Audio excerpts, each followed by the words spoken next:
En ce début du mois de mars, à Giverny, on bêche, on bine, on plante. Dans les jardins du peintre Claude Monet, 11 horticulteurs s'activent. On replace toutes les plantes qu'on a besoin le long des bordures. On va rattacher tous les rosiers. Enfin, il y a énormément de travail encore, mais il faut que ça soit prêt pour le 1er avril.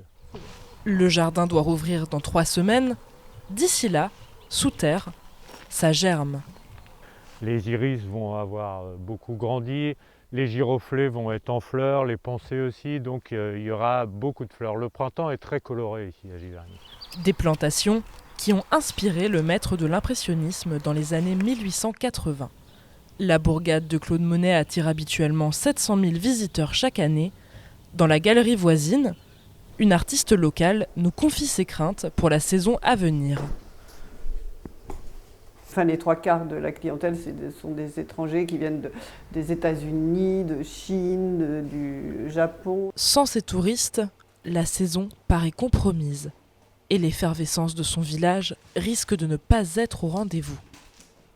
L'été, quand tout est ouvert, tout le monde est dans la rue, tout le monde se parle, on met des chaises dehors. Enfin, c'est important aussi. Des images qu'on risque de ne pas revoir de sitôt. Le maire de Giverny est inquiet. Parmi ses 500 administrés, un habitant sur 5 vit du tourisme. Pour eux, l'incertitude est pesante. Je vois, nous, au niveau commune, on emploie des saisonniers, on n'en a pas qu'à embaucher un.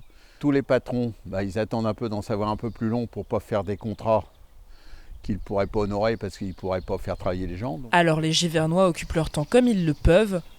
Je suis en train de faire mon toit là. Éric Carrière tient une maison d'hôte.